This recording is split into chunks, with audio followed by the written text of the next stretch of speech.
As a marriage and family therapist, I have the privilege of sitting with many children and parents throughout the week. And one of the things that I'm hearing consistently is that children are having a really hard time with this whole lockdown experience that happened to them so suddenly overnight. They were ripped of all of the things that were comfortable and consistent to them that they really need, like their friends and lots of playtime, and people helping them learn in person. So, what can we do as a parent? One of the most important things we can do is to create a safe, loving harbor for their feelings. And first, in order to do that, we need to shift our mindset to understand that these feelings are there. Because what we're often looking at is their off-track behavior. And we're pointing to their off-track behavior as a sign that they're bad kids, or that we can't take them anymore, or that they're too much, or that there's something wrong with them. And that won't help us listen to their feelings. What will help us listen is if we can realize that beneath the behavior, there are feelings and needs that are driving the off-track behavior.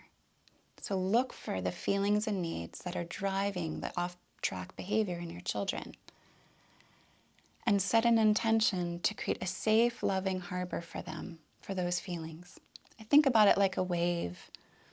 You know, when we see a wave crash at shore, we think that the wave is here on the shoreline.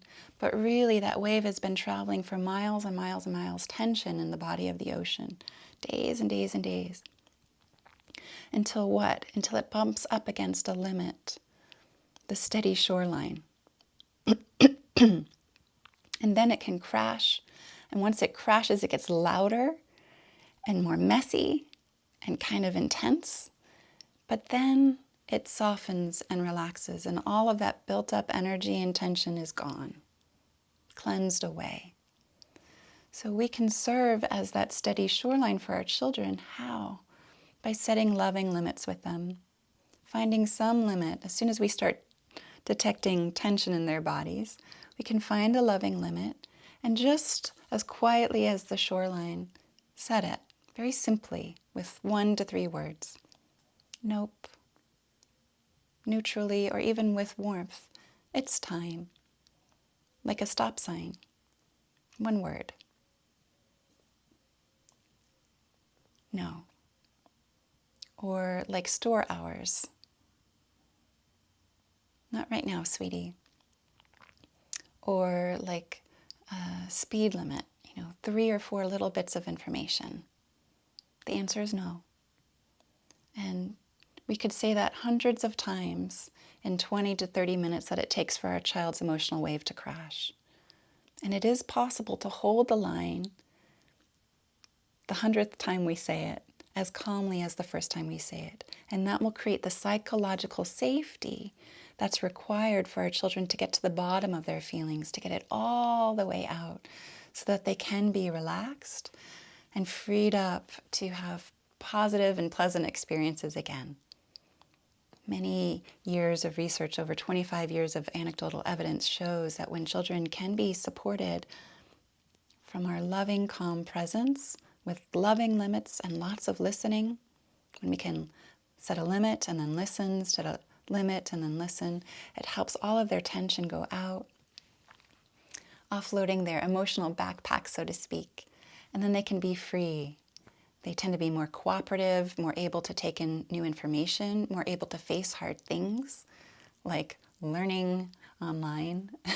So difficult for so many of our kids.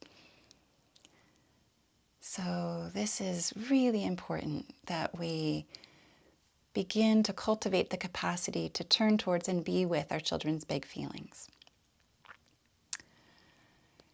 And to do that well, we'll need our own support. So it's important that we're reaching out and finding friends or trusted family members, or if it's hard to find a friend or a family member you feel really safe opening up to about all of this, turning towards professionals.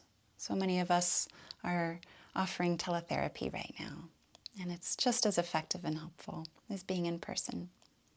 It's really key that we feel supported And we have someone who can be our shore as we crash up against them and offload our emotional tension in safe and loving ways.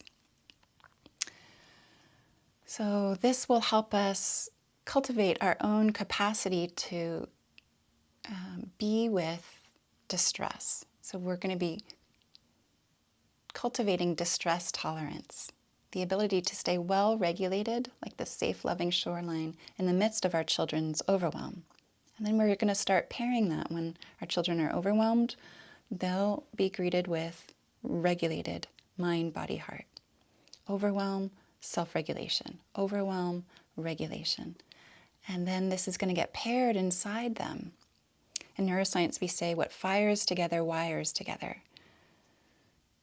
So they'll eventually be able to internalize or take in this capacity to regulate themselves, which we all want. We all want children who can show self-regulation and emotional regulation. And guess what? Their best way of learning it is by us demonstrating it, not telling them how to do it. You stay calm, just take a few breaths. Why can't you just, be like your brother? That's not going to help them. What's going to help them is us showing them. As social mammals, we learn most through modeling. So we can show them, I'm revving up as you're emotionally overwhelmed, and I'm going to calm myself down. I'm revving up, I'm going to calm myself down. There's a lot that happens internally as we stay close, stay calm, and listen to our children. It's not just a static process, it's incredibly dynamic. And our ability to do that will help our children to do that. We're showing them the way. We're helping them set down the railroad tracks for their neural circuitry for later in life. It's tremendously important, and it's incredibly difficult. So please don't try to do this alone. Reach out, get support, have someone who can listen to you so you can listen to your kids. I'll leave you with some inspiration. So Sharon Murphy from the Stanford Mothers Symposium writes, "To raise resilient children, we must be mindful of the impulse we feel to step in and fix everything." So when we try to accommodate our children's feelings, we implicitly give them the message that their feelings are bad or dangerous, and that it's not okay to feel them. We also give them the message, I don't believe that you have what it takes to deal with this, so I'm going to fix it for you. It's incredibly disempowering, even though it comes from an incredibly loving place within us. Our overhelp can cripple our children. When we show them, I know you can handle this big feeling. I'm going to set a limit and help you be more in touch with this big feeling. And I trust you can make it through this big feeling. And we're showing them that implicitly by setting a limit and staying close to them and shining love on them. It gives them the message, wow, my mom knows I can handle feeling my feelings, and I can. My dad sees my capacity to be with my own discomfort. We all know there's going to be a lot of discomfort in their lives, so it's helpful for them to build some confidence in themselves to be with their own discomfort as they see us shining confidence on them. And Beth O'Hannison from Hand in Hand Parenting writes, "We all want our kids to seek safe relationships when they feel big feelings, rather than go towards screen time, isolation, food, alcohol, or drugs for self-medication." It's that important, this parent-child connection, not just when we're feeling good together, but when our children are having their big feelings.